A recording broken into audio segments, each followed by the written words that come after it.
తెలంగాణలో పార్టీలో చేరికలపై కాంగ్రెస్ పార్టీ దృష్టి సారించింది. ఎన్నికల నేపథ్యంలో చేరికల విషయంలో కొన్ని రోజుల పాటు పార్టీ నేతలు బ్రేక్ ఇచ్చారు. అసెంబ్లీ సమావేశాలకు ముందే బీఆర్ఎస్ ను దెబ్బ కొట్టేందుకు హస్తం నేతలు ఆపరేషన్ ఆకర్షకు తెరలేపారు. బీఆర్ఎస్ ఎమ్మెల్యేలతో బీజేపీ నేతలు టచ్లోకి వెళ్తున్నారనే సమాచారంతో కాంగ్రెస్ నేతలు అలర్ట్ అయ్యారు. ఎమ్మెల్యేలు బీజేపీ వైపు వెళ్లకుండా జాగ్రత్త పడుతున్నారు. కాంగ్రెస్ లో చేర్చుకునేందుకు రంగం సిద్ధం చేస్తున్నారు హస్తం పార్టీ నేతలు. గ్రేటర్ హైదరాబాద్ పరిధిలోని 6 ఎమ్మెల్యేలు ఒకేసారి కాంగ్రెస్ లోకి రానున్నారనే పుకార్లు షికారు చేస్తున్నాయి.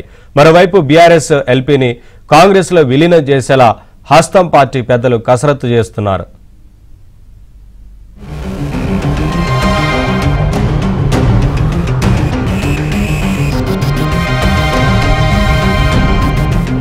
హస్తం నేతలు ఆపరేషన్ ఆకర్షకు తెరలేపారు.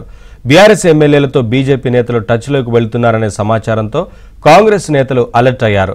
ఎమ్మెల్యేలు బీజేపీ వైపు వెళ్లకుండా జాగ్రత్త పడుతున్నారు. కాంగ్రెస్ లో చేర్చుకునేందుకు రంగం సిద్ధం చేస్తున్నారు హస్తం పార్టీ నేతలు.